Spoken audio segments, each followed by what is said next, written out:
A diplomatic row between Britain and Greece, how to reform the NHS, and is the UK still a leader on climate change? This is Politics Live.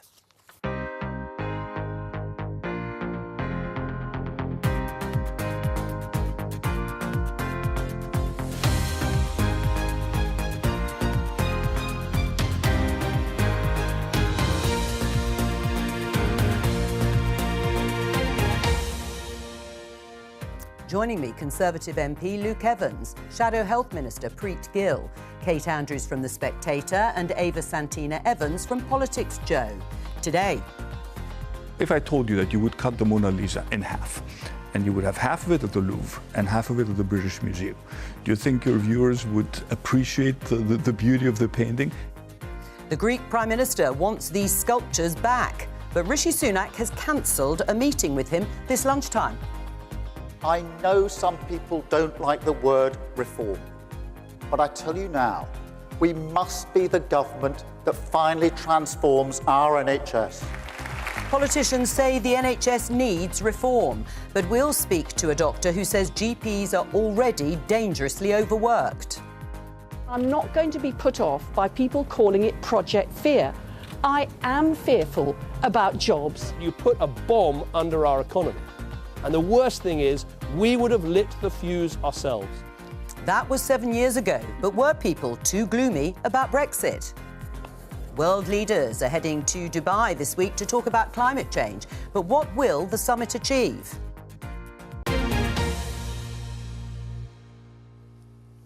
Well, let's start with the diplomatic fallout from this story broken by the BBC's political editor, Chris Mason, yesterday. Sunak cancels Greek Prime Minister meeting in Parthenon sculptures row. Yes, it follows comments you heard there in the headlines from Kyriakos Mitsotakis that the sculptures, known as the Elgen Marbles, should be returned to Athens, where they belong. Let's talk to the BBC's chief political correspondent, Henry Zeffman. This is quite some diplomatic row, Henry, and quite some snub from Rishi Sunak. Why is he making such a public row over this? Well, the story either begins 2,500 years ago or on Sunday. So I think for the sake of clarity, let's start with Sunday, because I think that's quite crucial to understanding what happened here. On Sunday with Laura Kuenssberg, Kyriakos Mitsotakis, at the start of a several-day visit to the UK, which was meant to culminate in a meeting with Rishi Sunak at Downing Street, he was asked about this long-running dispute over where the Elgin Marbles, held at the British Museum, should go, whether they should be returned to the Acropolis in Athens. And he said, he used this very colourful phrase to talk about how the current situation was as if you cut the Mona Lisa in two and had half of it in Paris and half of it at the British Museum. Now, obviously, that has been his position, the Greek government's position, for a very long time. But people in Downing Street thought that they had had assurances from the Greek government that Mr. Mitsotakis would not make this a big public cause while he was in the UK. And instead, he did, and they therefore, we're told, called this meeting off. However, people in the Greek government say there were no such assurances. They find it bemusing that Downing Street wouldn't have expected him to give that answer to those inevitable questions, and they profess just to being a bit bewildered by all of this. Right, and he's headed home, the Greek Prime Minister. He rejected the idea of meeting the Deputy Prime Minister, Oliver Dowden, and will just leave that hanging. I mean, one might suspect raw politics at work here, Henry, and a useful dividing line with Labour. There's definitely a bit of politics here. There is a long simmering question, which I think is bubbling further towards the surface in society as much as in politics, about the place of museums and their collections from all around the world in the modern age, in an age where lots of countries have independence in a way that they perhaps didn't when the collections were assembled. And Rishi Sunak is very firmly saying that he believes that the permanent place of the Elgin Marbles, the Parthenon sculptures, should be in the British Museum. I think there is a slight difference of opinion with the Labour Party there, who, and by the way, it's worth noting, Keir Starmer did meet the Greek Prime Minister yesterday. The Labour Party says they don't think it is a question for the government at all. If Keir Starmer were Prime Minister and the British Museum and the Greek government reached a deal, a Labour government would not stand in their way. I mean, it's just simply as a question of law, it is the case that if the British Museum were to come to an agreement to loan the marbles for some period of time, perhaps a very long period of time, back to Greece, then there isn't really anything the government could do. Henry Zeffman, thank you very much. Starting with you, Luke, was Rishi Sunak right to snub the Greek Prime Minister? I think in this case he was, and the reason I would say that is because if you have assurances before going into a meeting, this wouldn't be discussed, and it's changed. Although they've denied that. I think, well, absolutely. I've asked Number 10, and they said that was the case, so you'll have to ask someone above my pay grade to do it. Was it right, when this subject has been simmering for such a long time, to actually ask the Prime Minister of Greece to be silent? Well, Jo, I think you're right. We could turn it round and say, well, is it interesting that the Prime Minister of Greece, with so much to discuss, declined a meeting with the Deputy Prime Minister? So he was offered that meeting to have that discussion and decided not to. I mean, here we are having 200 years on having that fight. The government's position has been clear. Successive governments have said it's a matter for the trustees of the British Museum to decide. He broke a deal. Was it right to snub? I think it's really pathetic. I mean, Rishi would have known that, of course, this is going to come up and it's going to be a discussion. Greece is an important NATO ally. There are lots of things to talk to him about, for example, the economy, Ukraine, the Middle East. Keir Starmer met with the Greece Prime Minister yesterday. Those are the issues that he talked about. So, to be honest, I mean, this just shows Rishi being very weak yet again. Clear failure, and, you know, to snub him in this way, I just think is so embarrassing for our country. Luke? Well, I was just saying, there was an offer there to the Deputy Prime Minister. Are we saying the same thing to the Greek Prime Minister, that he was being pathetic as well for deciding to... It's not the Deputy Prime Minister that wanted to meet him. It's the Prime Minister of Greece, a NATO ally. You could ask the question, why did the Greek Prime Minister decide to change that meeting? We don't know why they do. They have lots of different reasons. No, but it's lots of leaders are going to talk about these issues. The Prime Minister doesn't give running commentary on his diary. Talking about the Elgin Marbles? Well, no, absolutely. So, well, the government's made its position clear for the last 200 years. I mean, Neil Kinnock did have a different position. I don't know if Keir Starmer's going to follow Neil Kinnock's position of giving them back, or Tony Blair's decision to hold on to them. Well, it's a matter for the chair, George Osborne, to make a decision about actually what the British Museum is going to do. We don't have that level of detail. They can already make a loan. You don't have to change the Heritage Act in order to do that. But, of course, we don't have it. But this is really weak from a Prime Minister. A G7 nation, this is not the way you behave. Keir Starmer showed the clear leadership that this country is wanting. What do you make of all this? It's a convenient political story for everybody involved, because for Greece, the sculptures are back in the news. For the Prime Minister, fallout from the autumn statement and talk of net migration figures is not at the top of the BBC this morning. Oh. So it is, I think, truly convenient for everybody involved to be talking about this issue, because, you know, dare say we talk about the 7.8 million people on the NHS waiting list, or, you know, any other major piece of public policy we might need to discuss. What do you make of the diplomacy? We're going to just show pictures, Ava, of the Elgin Marbles, or the Parthenon sculptures, as they are called. Here they are in the British Museum. In the 19th century, the British ambassador, Lord Elgin, was granted permission by the Ottoman Empire, the governing authority in Athens, to receive and remove some of the sculptures, and his collection was transported to the UK. And, as you heard from Henry Zeffman, after a parliamentary select committee in 1816 deemed his actions legal, they were transferred to the museum by an Act of Parliament. Yes, but that's not unequivocal. I mean, many figures have debated that, you know, how serious that select committee was on that decision. I mean, you've got Lord Byron and you've got many MPs at the time. You've now got Stephen Fry, who questions the validity of that decision. Look, I think, you know, the British public are quite clear with what they think about the marbles. They think that they should go back. It's also a real culture war issue that I don't think people really care about. And, you know, back to your point on immigration, that is something the public do really care about. And you'd think that perhaps the Prime Minister might want to meet with the Greek Prime Minister, considering you've got so many refugees passing through Greece at the moment on their way to the UK. Right, I mean, lost that opportunity. I mean, there are other more controversial leaders whom Rishi Sunak has met since he's been Prime Minister, for instance, from Saudi Arabia, Mohammed bin Salman, but not the Prime Minister of Greece. Why not? Well, I think he's made his position clear that he felt that there was an agreement that was agreed, and if, I guess... We could be sat on the grown up. Well, we could be sat on the flip side, though, having this debate. If a full-on diplomatic spat had happened the other way, I'd be sat here trying to say, well, hang on, should this meeting have gone ahead in the first place? So they've made a decision, the Prime Minister's made a decision, put an offer out. I think the same questions apply to the Greek Prime Minister, why he chose not to have that, if there's such important decisions. And do you think Rishi Sunak... We've spent 20 minutes now talking about this, when I entirely agree with the other side of the table that we should be debating about some of the things in the country. Is the leadership about the ability to say, this is my position and I stand by it? Why are you so weak as the Prime Minister to cancel a meeting because you don't want to talk about a tough, difficult decision? I already told you what Keir's decision is. If there is a loan, you know, that the British Museum agrees with Greece, then of course we won't block it. But I mean, this is a matter for the British Museum to make a decision about the cultural relationships it has with other countries. And of course, you know, if but the Greeks haven't asked for a loan, they've asked for them back. No, so but this is about negotiation. This is why you have meetings. Well, we can see Keir Starmer and his team there, Yvette Cooper and David Lammy, sitting with the Prime Minister of Greece and his team talking.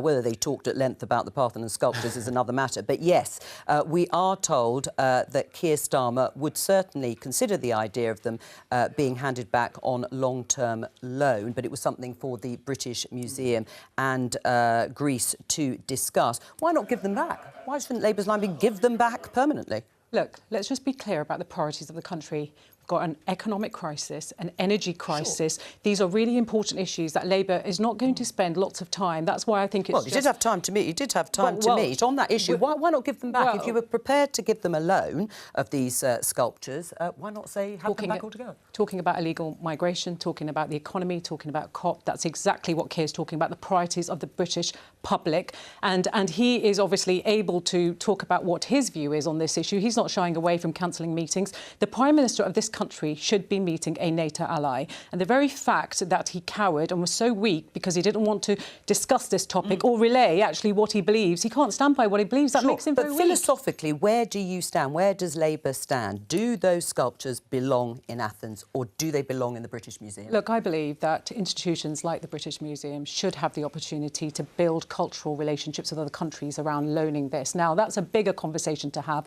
I think the priorities of the British public are not this, and that is exactly what Keir's focused on. What do you think, Ava? Because there are people who think if we did give the sculptures back permanently, it could lead to all sorts of other artefacts from museums heading back to where they originally came from. And it would. I mean, you know, obviously, I think that the marble should go back. You've ripped apart a tableau. I mean, you know, it's a set of friezes. It's meant to be seen as a piece of art in its entirety. It doesn't quite make sense when it's all jumbled and not matched together. But, you know, on the point of restitution, yes, if we were to give these back, it would raise questions for other pieces in our museums. So perhaps those are questions that we should be looking at. Kate? I think there is a strong moral case and a case in terms of those who want to visit the sculptures, that they should be pieced together. And I think Greece has done a great job with the Acropolis Museum to set a very high bar for what it would mean to send these pieces of artwork back and make sure they're well taken care of. I have to believe that compromise can be reached here, that some form of recognized joint ownership, perhaps some form of long-term loan, could make this a wonderful viewing pleasure for those who come to visit the sculptures. But I think that point about a high bar of what it would take to send them back is the really important one, so you don't go down that slippery slope of starting to hand back loads and loads of other stuff. Let's talk about the NHS and the NHS workload particularly, and have a look at this headline when it comes up in The Times, which says GPs call for waiting lists and a safe limit of 25 patients a day. A suggestion made at a national conference of GP leaders last week. Delegates said that on safety grounds they wanted to limit the number of patients seen each day to 25. Let's talk to Dr Nada Khan, a GP registrar from Exeter. Hello to you. Why do you support the idea?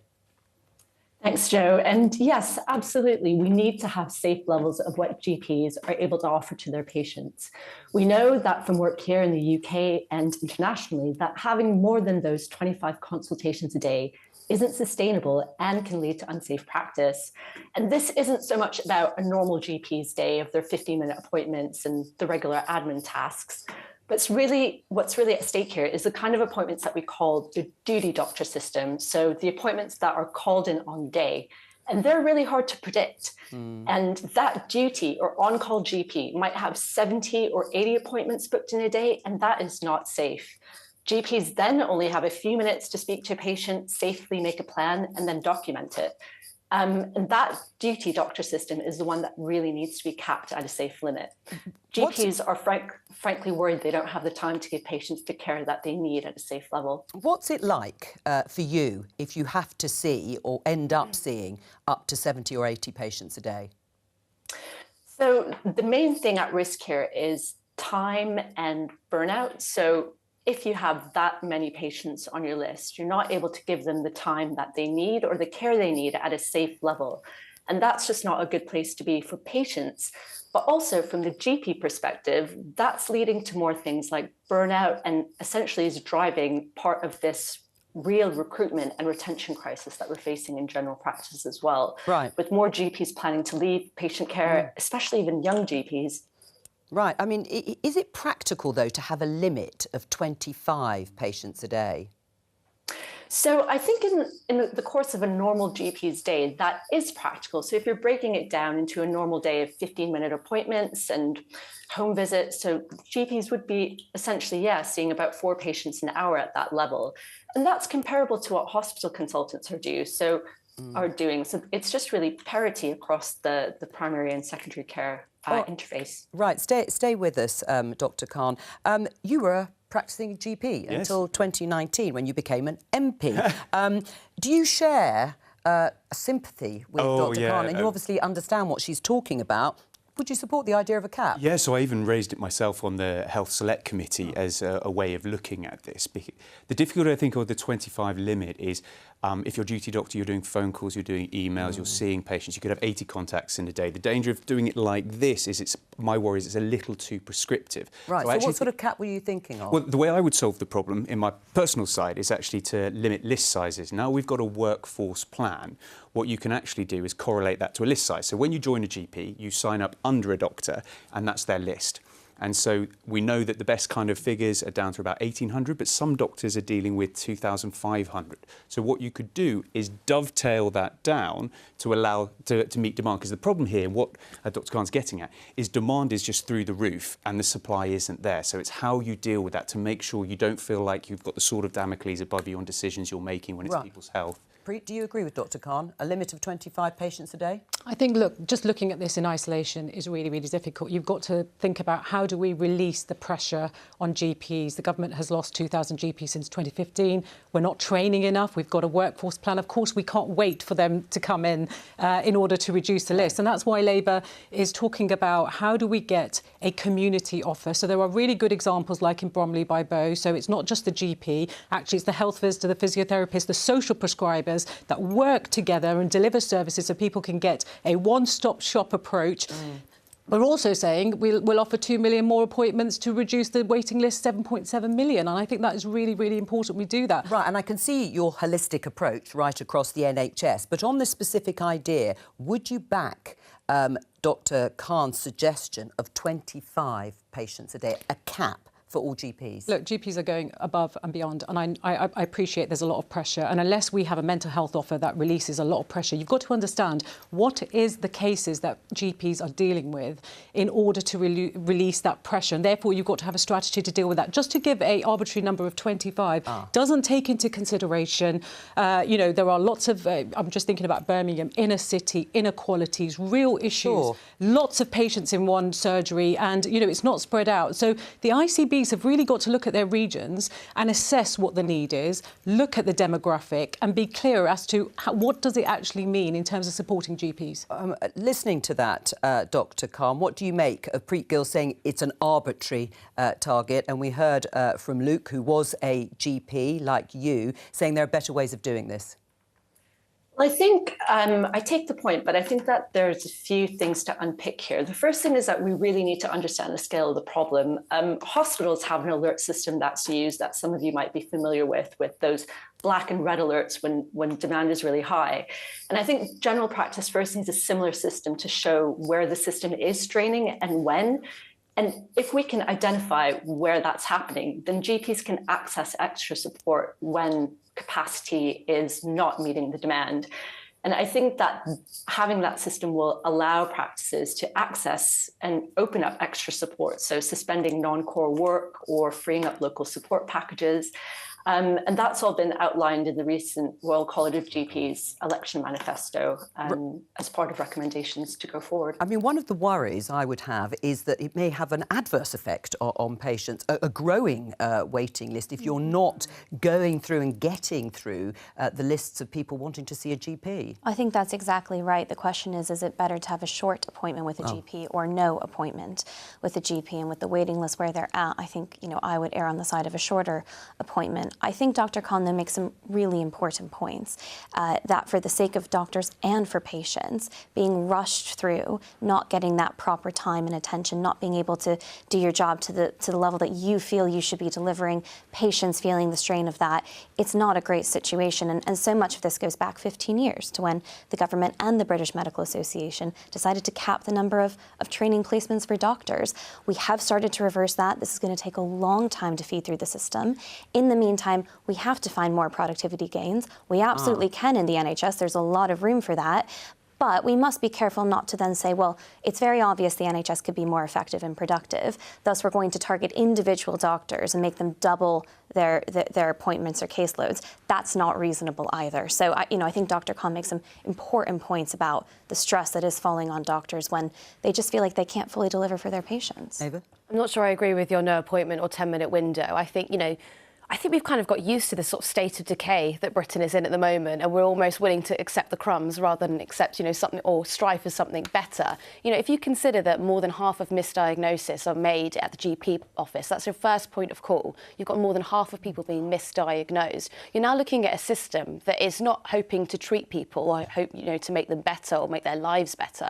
You're now just looking at an emergency system that's only dealing with people who've got a broken leg and can deal with that, Ava, that quickly. I could not agree with you more. I think we need a fundamental rethink of the way that the entire system is structured, and I don't think it's good enough for patients. But in terms of what we're dealing with today, tomorrow, if you're a patient calling up and you can get 10 minutes or you have no appointment because there's a cap of 25, it's in that very narrow mindset that I'm thinking about this. But I disagree with that, because the problem you've got at the moment is that you've got doctors now sitting on the front line who are telling you that they are burnt out, that they can't cope. You've got 1 in 3 under 30s quitting in their first year of being a GP. I mean, that's an astonishing figure. Why are so many of them quitting? How do you fix this tomorrow so there are more appointments, more time to be seen? I mean, truly tomorrow, how would you make it so that you could have that 20-minute appointment and doctors would only be seeing 15 people? Well, I would argue that keeping more doctors in there would free up more appointments. So if people are quitting, you're not going to have any appointments at all, are you? Let me just come through, because you're a Shadow Health Minister.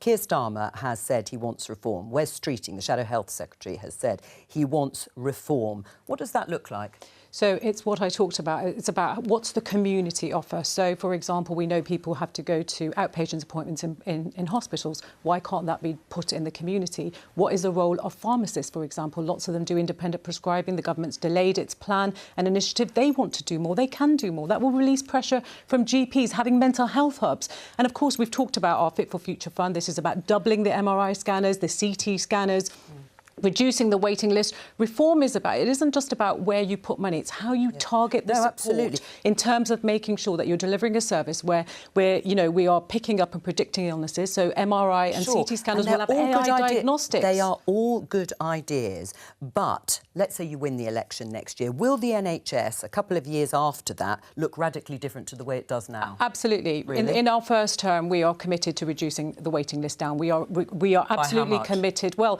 it's 2 million appointments every single year, and that's obviously making sure that the staff can work weekends and evenings. Do you think that's good? But the other thing is, Jo, I want to say, look, procurement is a big issue, right? Lots of people in the NHS say that innovators can't get into the NHS in terms of the technology that they have. Technology, we've got to get the NHS into the digital age. It is so important because, I've heard this many, many times before, showing my age. Is that going to be the silver bullet in terms of transforming the NHS? It's not going to be the silver bullet, although I agree with you that technology is a big part of this answer.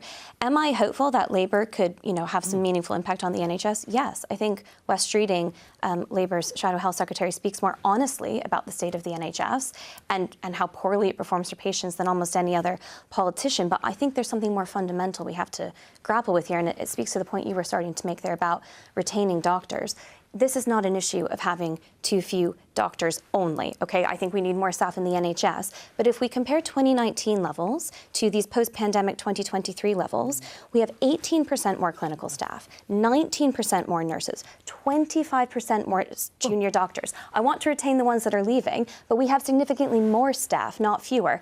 And yet fewer people are being seen, fewer emergency and non-emergency appointment admissions are taking place. Well, hang on, let me explain. The Tories have been the Tories have been in power for 13 years. I mean, Luke, perhaps you can answer that question. The Times headline, NHS failing to improve despite rise in budget and staff. The NHS employing as Kate has said, 16% more doctors than it did 4 years ago and 37% more than in 2010. And Conservative ministers always like to tell me that they've got record amounts going into the NHS, but it's still failing. Those waiting lists aren't coming down and productivity is unbelievably low. Why? You're absolutely right. And if there's a quick answer to this, then we'd have it and have solved it. Well, no, you've had 30 years, so it hasn't been quick, that's for sure. You cut me off on that as well. You're absolutely right. So some of the changes that we brought in with the NHS white paper to bring in the ICBs is a way of allowing the doctors and the specialists to solve the problem themselves. But we're a year into that, and we're starting to see fruition about breaking down some of those barriers, because they are the ones who are going to solve the problem. As a GP, 15% of my workload was dealt with chasing paperwork. I don't know if Dr. Khan's still there. She is. I don't know how much time you spend chasing paperwork, letters, patients coming in saying, I've been prescribed a new drug, doctor, can you prescribe it for me? And you don't have the letter.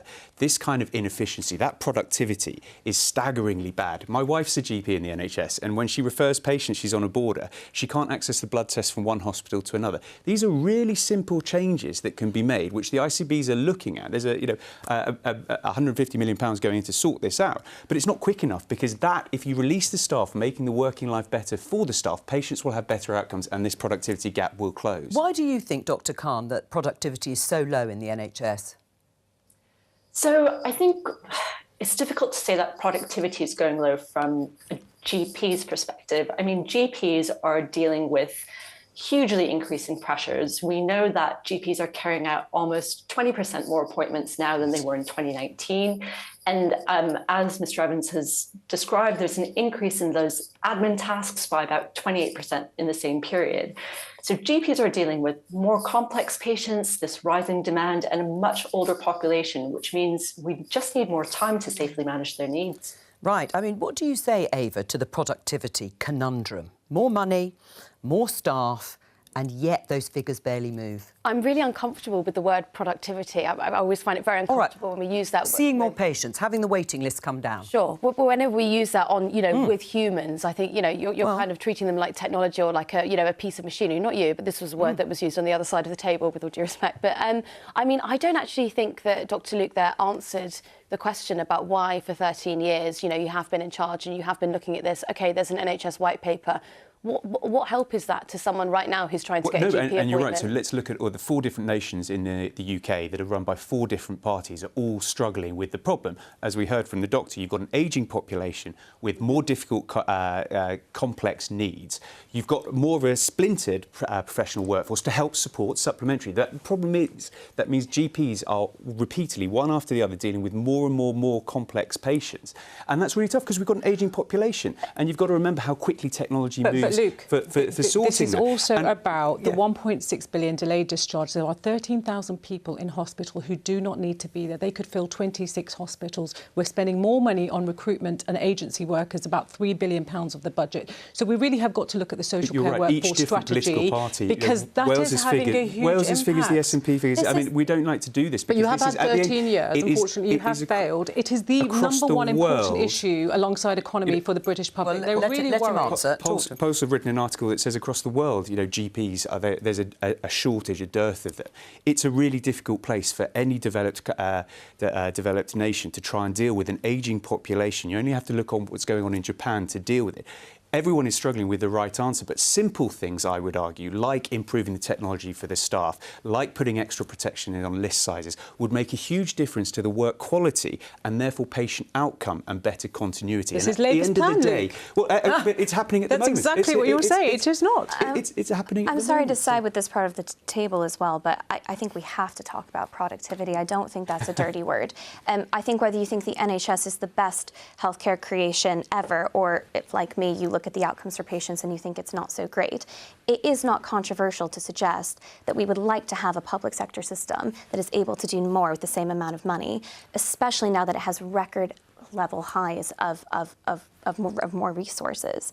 And if you're going to be pumping that kind of money into the NHS, simply for it to stay afloat and to have fewer people in hospitals being seen in emergency and non-emergency admissions compared to pre-pandemic, with more money, with more staff, we have to be able to say something's going wrong there. And you know, that is the human way of saying productivity. But you're apportioning the blame there to the GPs who are tackling, you know, a huge tide of patients. I'm not suggesting that the GPs are at fault at all. I think it's the system that fails doctors and patients. And that would require a huge digital translation that we haven't even spoken about yet. We haven't even talked about. And unfortunately, we haven't got time to do that today. But Dr. Nada Khan, thank you very much for joining us for that discussion. Let's talk about Brexit and about Nissan, because were some of the warnings about the economic impact of Brexit just too gloomy? Let's have a look at this Daily Mail headline. Nissan makes U-turn over Brexit, the headline says, as bosses admit they were too gloomy about leaving the EU and insist the UK will be its European base for the foreseeable future. Nissan is investing £2 billion in a plan to build 3 electric car models in Sunderland. The Japanese company said there'd been a negligible effect from leaving the European Union. Now, that is a change from their position at the time of the referendum, which had issued warnings about the impact of Brexit, even suggesting they may have to pull out of the UK. You heard in the headlines, but let's play you a little bit more of the warnings about the threats to the car industry, because it was a key plank of so-called Project Fear in the referendum. Let's have a listen to David Cameron from the Remain campaign.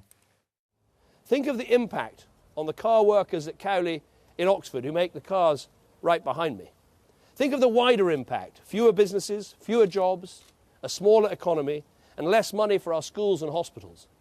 Add those things together: the shock impact, the uncertainty impact, the trade impact, and you put a bomb under our economy. And the worst thing is, we would have lit the fuse ourselves. Well, explosive rhetoric there from the former Prime Minister David Cameron, now, of course, the Foreign Secretary. Luke, was he too gloomy, and was the party too gloomy about it?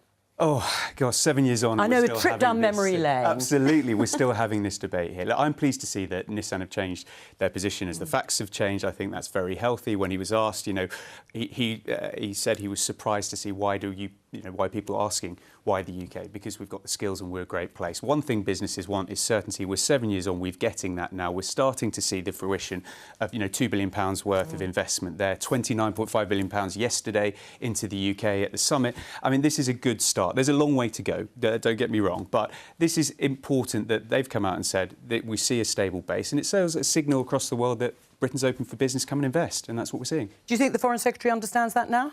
Yes, having heard him speak, I think he was very good when he came to the 1922 committee, without giving too much away. Talking to Conservative MPs. Talking to Conservative MPs. What he was was he like? on that, and I think he's come and he's been out in public and said, look, he is fully committed to where we're going. Doesn't want to look backwards, wants to look forward. And I think, actually, regardless, this isn't a party political thing. I think everyone needs to get on with it. That was a decision made by the public. Let's crack on, and this is the kind of thing that we want to see more of. I think we can all agree on that. You voted to leave the EU? I did.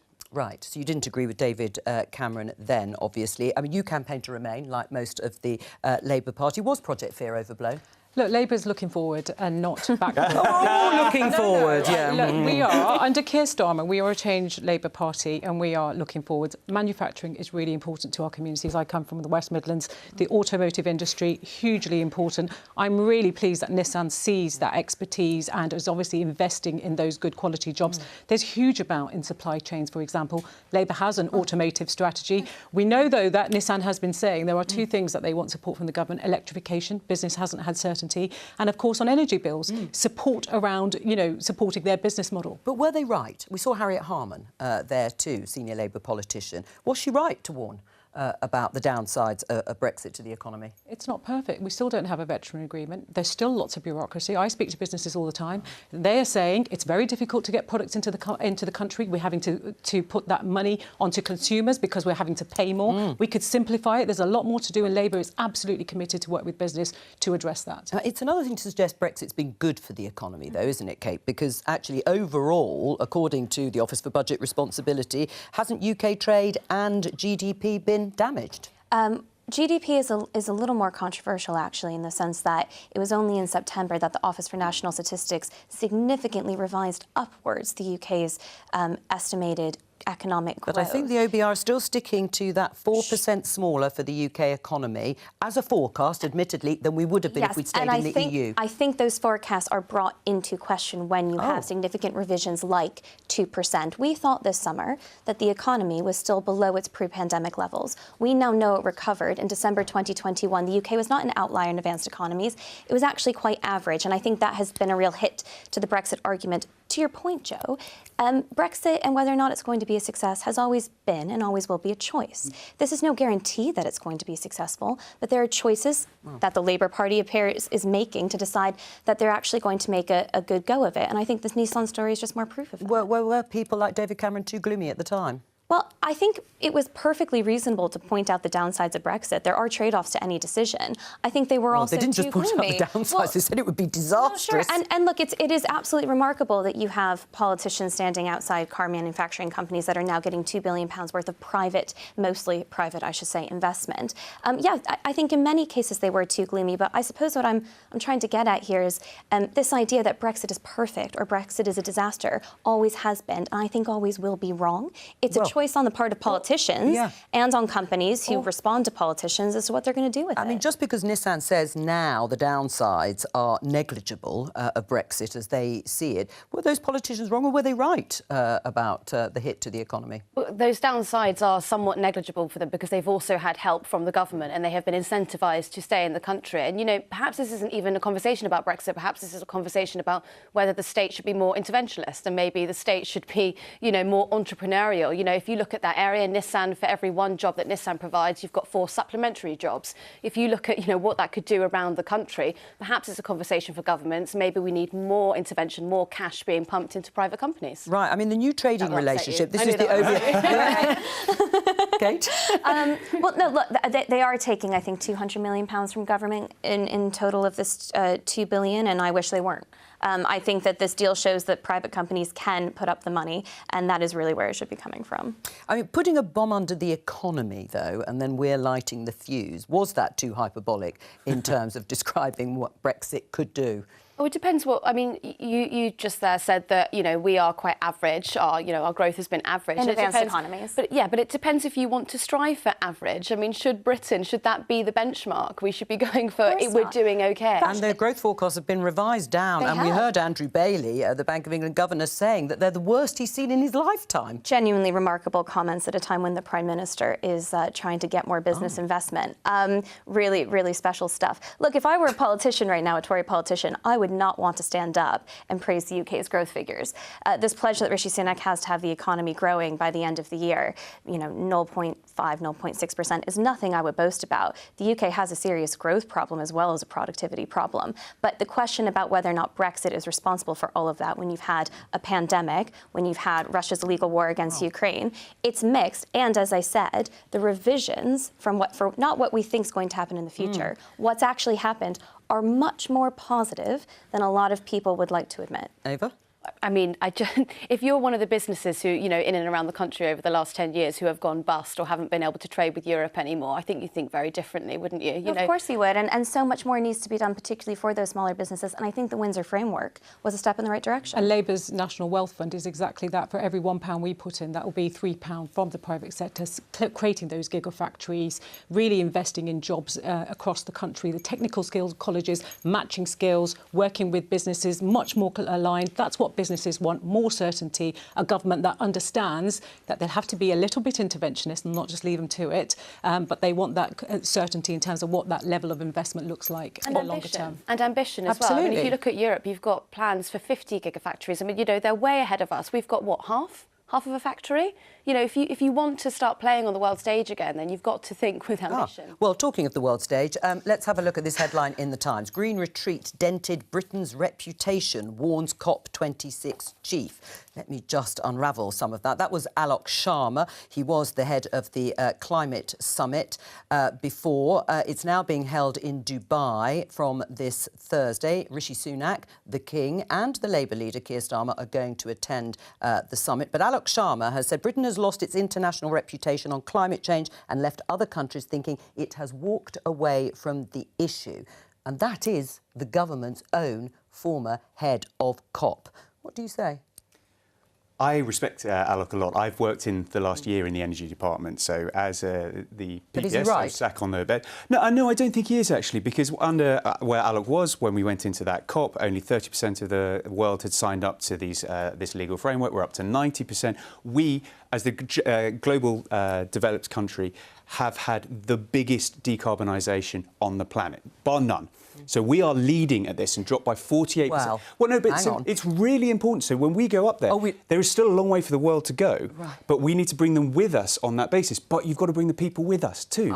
So you see the likes of ULEZ and the eruption around that. The danger is you force people into decisions, and that's the difficulty on the back of a cost of living crisis and the difficulty there. We've got to try and bring people with us, and that's achievable, and that's where we want to get to as a department. Because you didn't actually bring people with you in the previous policies that you had in place to combat climate change.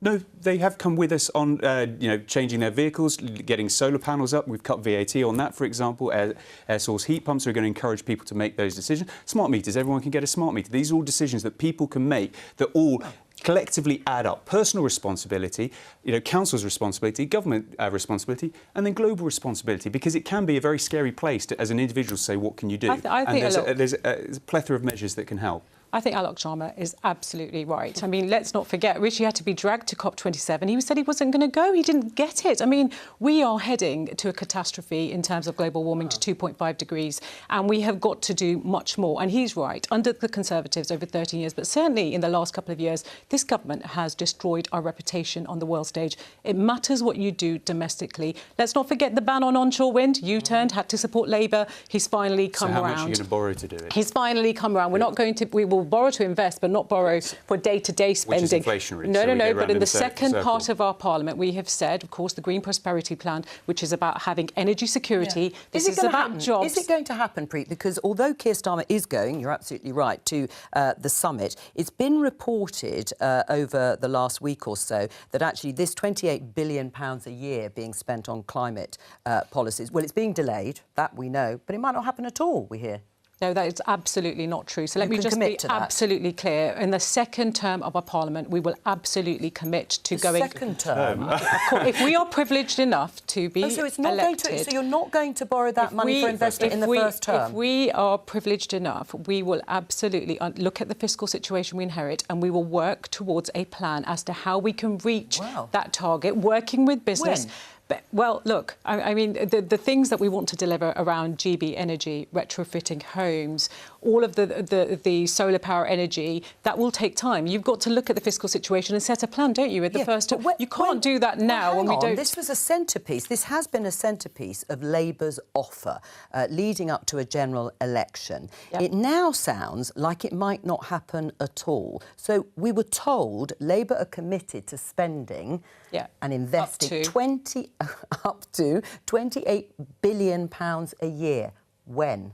Look, the fiscal situation at the moment, as we're very clear from our Shadow Chancellor, is that the 28 billion is likely to be hit at a second term of a Labour government. Of course, we've got to be privileged, and so that's because after 2029.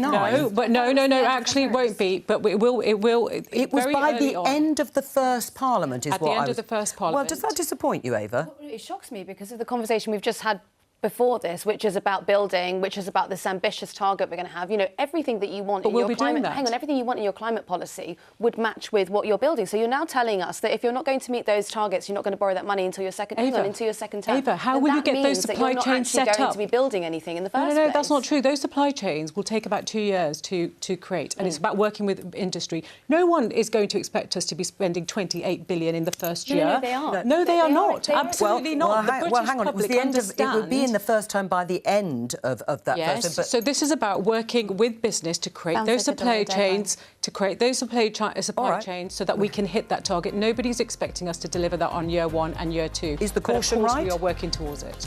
I think both the Tories and Labour have realised, have got a bit of a dose of reality there, especially when it comes to public spending and what the public will tolerate. All right, that's all we have time for. Thank you very much for keeping us all company. We'll have Prime Minister's questions here tomorrow on Politics Live at 11:15. Please join me and my guest then. Bye-bye.